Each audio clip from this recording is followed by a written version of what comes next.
This is a 1972 Triumph Stag that me and my dad have been trying to restore back on the road. And in the last episode, we didn't end it on good terms.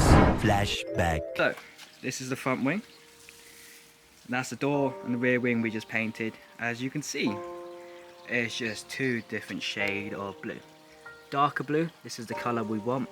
This is the colour we painted. Yeah, it just looks completely different. Again, same with this side. You could tell, different shade. One's darker, one's lighter. End of flashback. But anyway, welcome back to another long-awaited episode of the Triumph Stag Restoration. You can tell it's been a minute since I recorded anything. That's because I recorded this intro without any audio.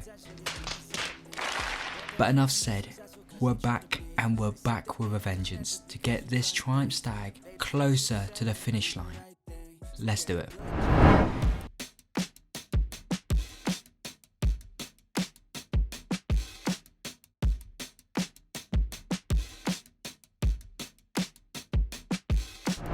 So for the first part of the video there is no audio. That's because I didn't record any audio, so I will be doing my best to voice over and explain to you guys what I'm doing on the car and just trying to make it make sense for you guys watching at home.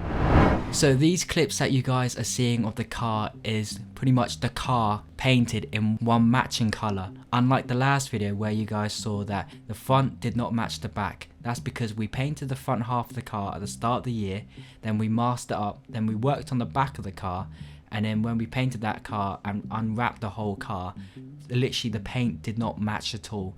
That's because we had issues with where we got the paint mixed. They did not do their job properly, so the whole car did not match. So now the whole car is matching and it's in one colour, and you can see the boot lid is now painted and it's got a lot of dust on it. That's because since the last video, which was released on May 26th, there's been a huge time jump of us not working on the car at all. That's because me and my dad have been working on another project which you guys could check out on the channel. It's a Yamaha FS1E project where for the last 3 months me and my dad has been working on restoring that bike, so it's pretty much ready for my dad's birthday, which you guys could check out on the channel. The link is down below in the description. But anyway, back onto the car. What I'm explaining to you guys right now is the first task at hand, which is to clean inside the boots so that we can start fitting the fuel tank in place, and also repair the offside boot hinge as the roller has broken on it. So we need to repair that so that the boot lid can be fitted onto the car. So starting off is me pushing the car forward so I have a lot more room to work around the back of the car. As you can tell, this is not easy feat at all because the car is very heavy and you can see me struggling to push this car forward. So as you guys can see, the near side boot hinge is okay and the offside boot hinge is not okay as it's laying down flat. Near side boot hinge with the roller in place, as you can see it's welded on, which is going to be quite difficult to repair, but we have a new roller which comes with a bolt and nut which you can easily slot into place once the old pin on the offside is cut and drilled away. So straight into it with an angle grinder, cutting away the old pin so we can eventually drill out the old broken pin and slot the new one in place. As you guys can see, the other side has been welded on, so the plan is to grind away the old weld and with a drill just literally drill the other side so the hole is big enough for the new bolt. Now me and my dad are drilling out the old broken pin with the other side now grinded off so the weld is no longer there, and we can now start drilling the old broken pin away. Now with the new roller pin slots into place, it was time to get it in position and also tighten it up. Now the case of tightening it up, the near side of the roller pin is supposed to be welded. In this case we're not going to be welding it because we don't want to damage the freshly painted paint. What we're going to do is on the offside of the roller pin, I'm going to get my dad to tighten the nut and just trying to grip the near side of the roller pin with a pliers, so once it's all tightened up it won't move once it's all fixed together. So there it is, both of the boot hinge is now fully fixed. Well, the offside is fully fixed, the near side is okay, and there you go, it fully works. So now it's ready for the boot lid to go onto the car. Well, I just wanna be happy. How to get there? Glad that you asked me. I think it's different for everyone. Some of us need work, others need fun. So on to the next job, which is to get this boot ready so that we can start fitting the fuel tank. Initially, when we done all the repair work, so welded the boot floor pan, we schultzed it black, and over time when we painted the car, the boot became this like bluey colour with overspray. So now what I'm going to do is sweep out the boot and also give it a quick spray of black so it looks somewhat presentable when the fuel tank is fitted in place. Now with the freshly painted fuel tank, which was painted in the last video, it's time to fit the fuel tank in place. Ooh, you're hard showing off. This is now what the boot looks like. It looks a lot better than the bluey colour. Of course there's still some overspray of blue in there, but eventually we will cover up with more black. So with the fitting of the fuel tank, it's literally straightforward. 4 bolts hold this fuel tank in place, and once those 4 bolts are screwed in place, the fuel tank is now fitted.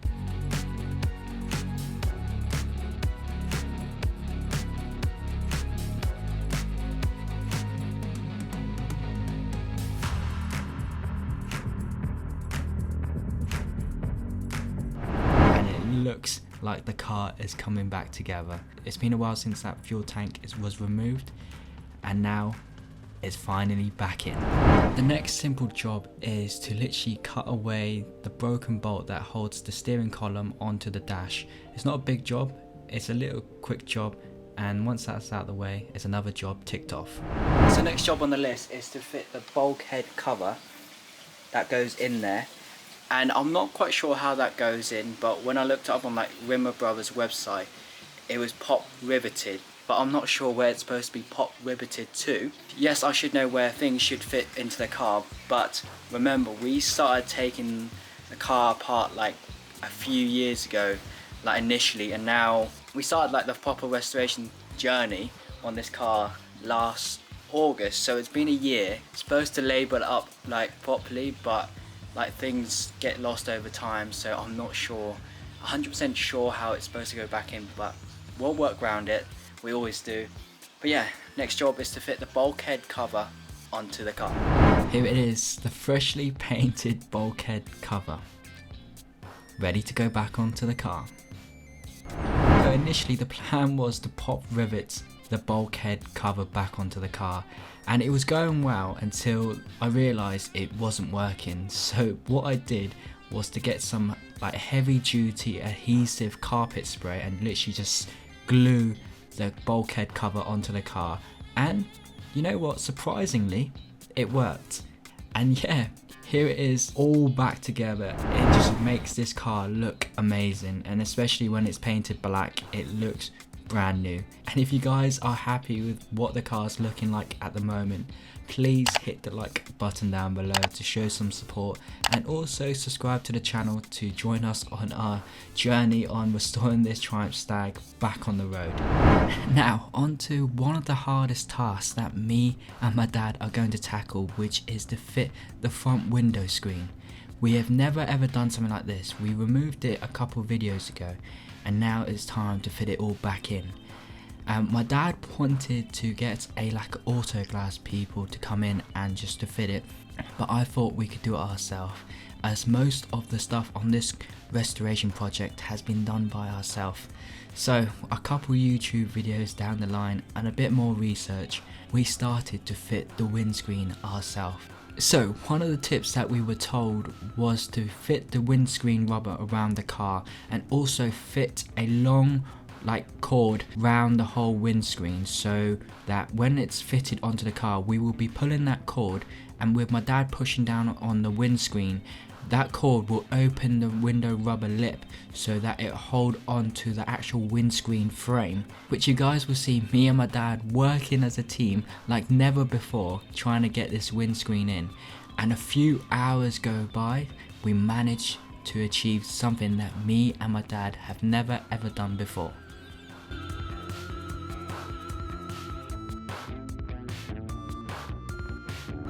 next job on the list was to refit this dash, as we had to remove it from the car as the dash frame was literally falling to pieces, and also top of the dash was badly cracked. So go check out episode 5 so you guys will know what me and my dad had to do to this dash.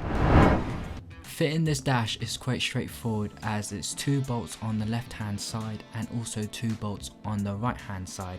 Once those 2 bolts are in, the 2 bolts in the center, literally you just screw 2 nuts onto it and that's locked into place. It's pretty straightforward. That is probably the easiest part of refitting this dash. The hardest part will probably be sorting out all the electrical wiring to all the gauges, but for now it's looking good so far.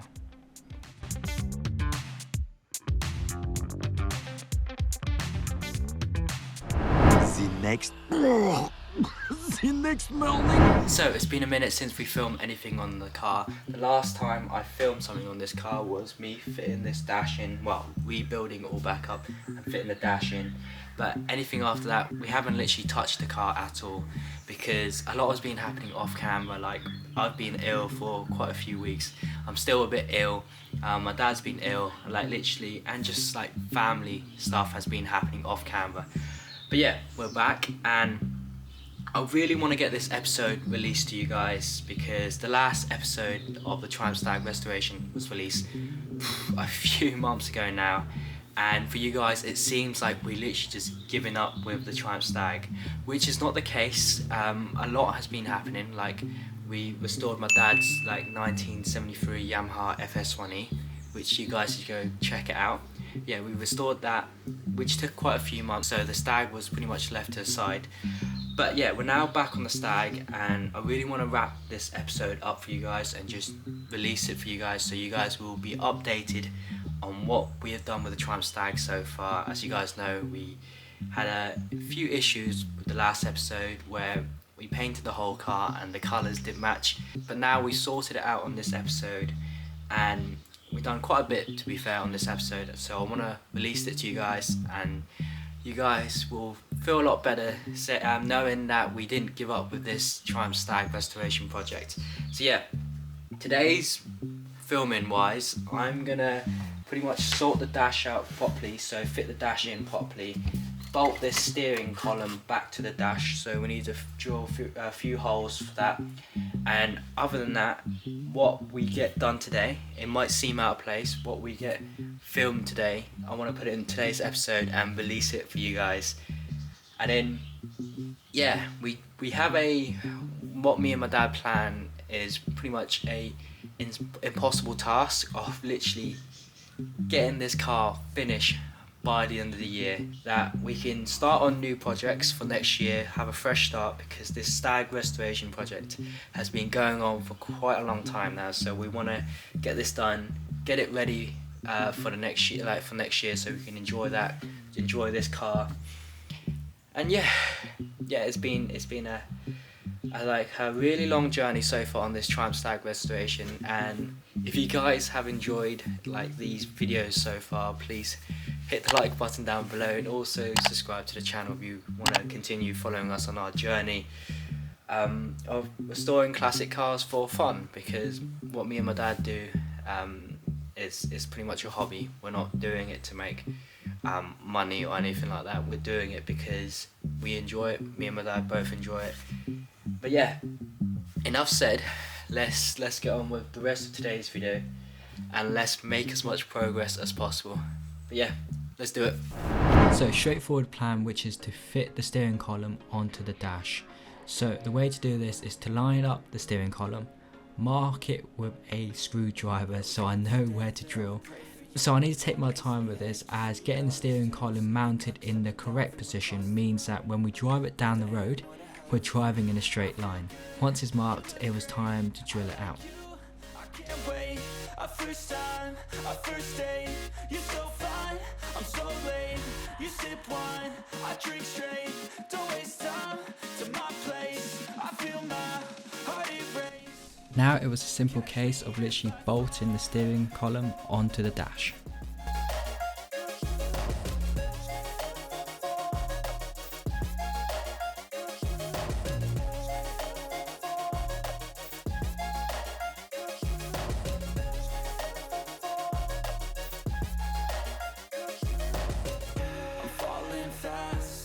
This car is coming along together very nicely, and if you guys are enjoying the progress so far, please hit the like button down below and also subscribe to the channel. In the sheets all black. Said I'm falling fast. Don't remember life before you, that's facts. I feel good, you look great. I like you, I can't wait. Now on to the tedious part of the job, which is to sand and paint the component which are ready to be fitted back onto the car. And these are the brake master servo, bonnet catch, and also the window wiper motors. So while I was busy refitting the dash, my dad has been sanding away and also prepping these components, such as priming it and then painting it in the colour that it's supposed to be. And with the brake master servo, we decided to put our own taste onto it, which is to paint it gold, which I think it looks absolutely amazing. So shout out to my dad for painting that in gold. And when those parts are dry enough, it was time to fit it onto the car. So to fit the window wiper motor, the first thing to do is to feed the actual cable through the tube and literally just mount the wiper motor in place with a bracket that holds 2 bolts.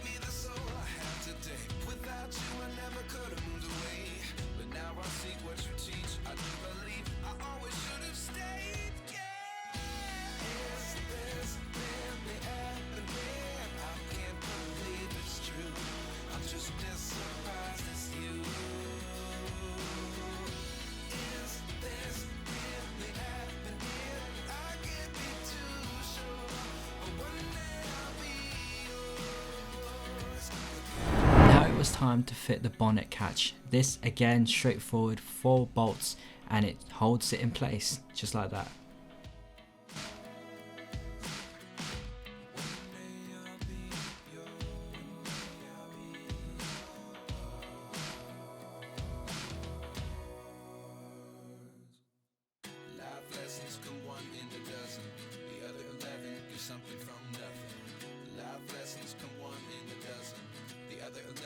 Something from nothing. Life lessons come 1 in a dozen. The other 11 give something from nothing. Life changes just open the door. One thing's certain, I'll always be yours. Is this really happening? I can't believe it's true. I'm just as surprised as you. Now on to the part which I'm excited to fit, which is the brake master servo, which is painted in gold, which actually looks absolutely stunning. So yeah, my dad slots into place and I'm inside the vehicle underneath the dash trying to put the clevis pin and the split pin in, so when you press the brake pedal it activates the brake master servo. And there it is, fitted in place. Look how stunning this looks. Wow. So as we come to an end on this episode with all the gauges fitted and connected up, wow, what an episode this has been. In terms of progress, we have made quite a lot of progress. So yeah, if you guys do enjoy today's video, please hit the like button down below and also subscribe to the channel. I know the upload schedule has been MIA on the Triumph Stag Restorations, but we're back and we're gonna keep coming back until we get this Triumph Stag finish. So with that, I'll see you guys in the next video. The past is where it stays, way back a year ago.